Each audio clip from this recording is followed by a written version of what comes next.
Ça fait quoi de se faire plaquer par une femme? Je pense que c'est plus doux que de se faire plaquer par un homme, Ok. dans les deux sens du terme.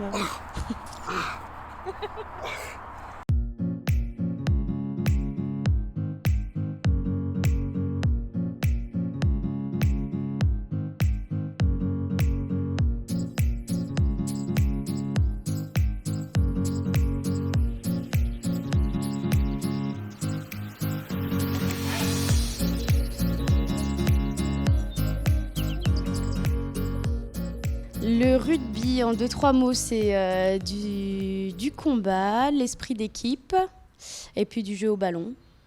À quel âge t'as commencé le rugby et qu'est-ce qui t'a amené à pratiquer ce sport? J'ai commencé le rugby à 17 ans. En fait, j'en avais fait au lycée, en première. Et j'avais bien aimé. Et puis, j'ai une copine qui était un petit peu dans le rugby grâce à son papa qui était entraîneur. Et puis, on s'est dit, bah allez, on y va. Et on y est allé. Puis voilà, on y est resté. Est-ce qu'il y a quelqu'un d'autre dans ta famille qui pratique ce sport? Et ben, en fait, j'ai une sœur jumelle et on a commencé en même temps. Donc, il n'y a que nous. Sinon, non, personne d'autre dans la famille. À quel moment tu pourrais dire que c'est devenu vraiment une passion pour toi? Bah, dès la première année. En fait, dès que je suis rentrée dans le club et qu'on a commencé à faire des matchs, même si j'étais cadette, bah, c'était marrant. On était avec les copines, on jouait, puis on voyait en plus qu'on s'améliorait. Donc voilà, tout de suite, ça a accroché. Dis-moi un peu comment ta famille elle a réagi quand tu as voulu commencer le rugby.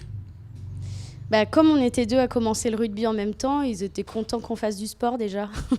Donc au final, qu'on fasse du rugby, du basket, du volley ou du tennis, tant qu'on faisait du sport, ils étaient contents pour nous.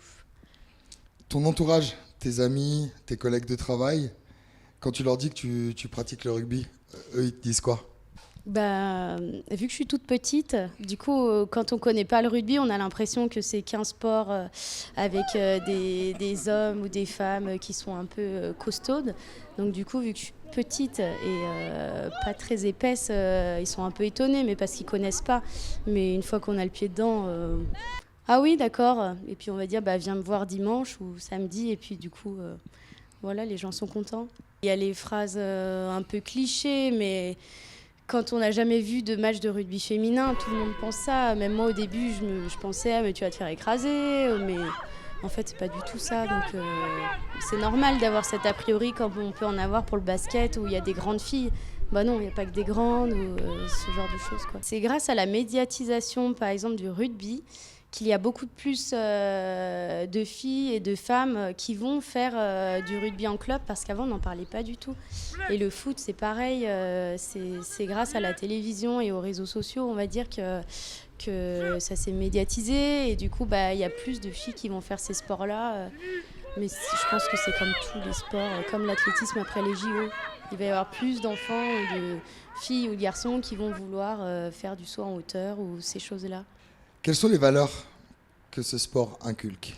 Il y a beaucoup de cohésion. C'est quand même le plus important, la cohésion du groupe. Le fait de devoir tout se dire, de se donner à 100%. Il y a quand même beaucoup d'esprit d'équipe. Bah, c'est un sport collectif, donc c'est la base.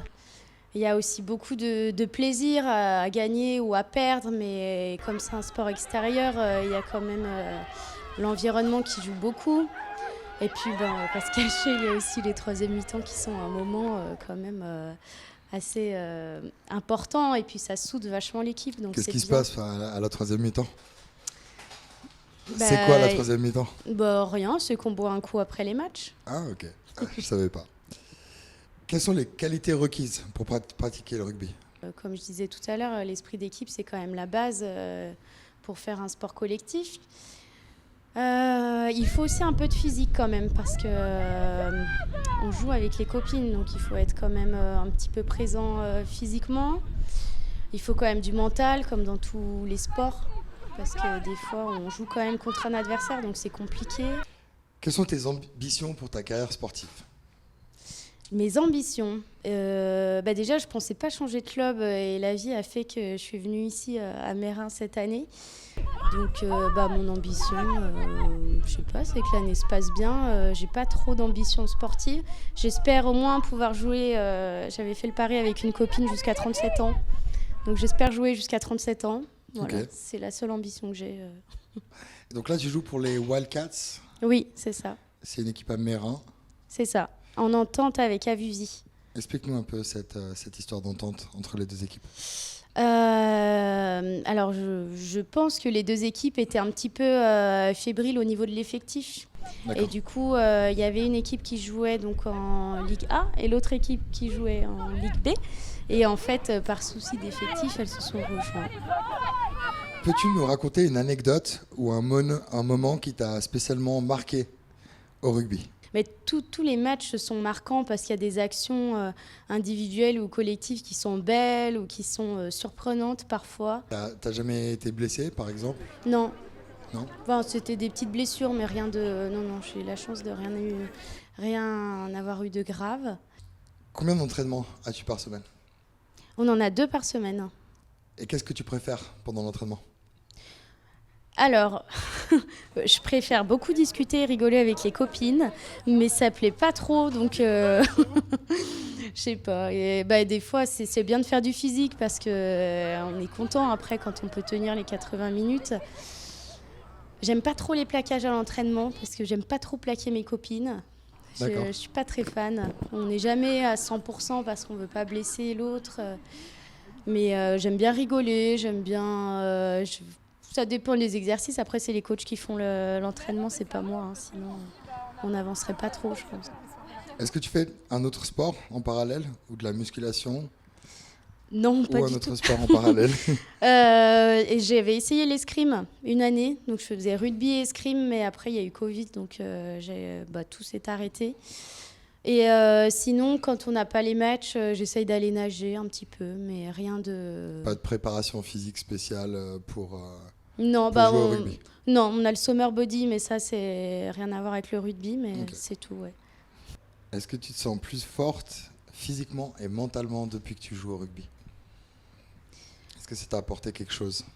Ah, je sais pas. Vu que j'ai commencé vraiment... quand je commençais à être adulte, est-ce que ça a un lien ou pas? Ça, on ne saura jamais. Mais c'est vrai que ça a apporté des choses personnellement. Après, de là à dire que c'est grâce au rugby que je suis comme ça... Il est vrai que le sport n'est pas hyper médiatisé. Même quand on regarde les salaires dans le monde du rugby, il y a très peu de femmes qui sont professionnelles, en France en tout cas, donc c'est dommage. Mais ça vient vraiment de la médiatisation du sport, parce que c'est encore pas hyper connu. Mais quand on regarde il y a 5 ans, il y a quand même eu beaucoup d'avancées. Donc ce serait bien, oui, qu'il y ait plus de matchs féminins qui passent à la télé, que les médias en parlent un peu plus. Bon, je te remercie beaucoup pour ta participation à cette interview. Je pense qu'on a tous énormément appris grâce à toi et à ton témoignage. Merci. Merci à toi.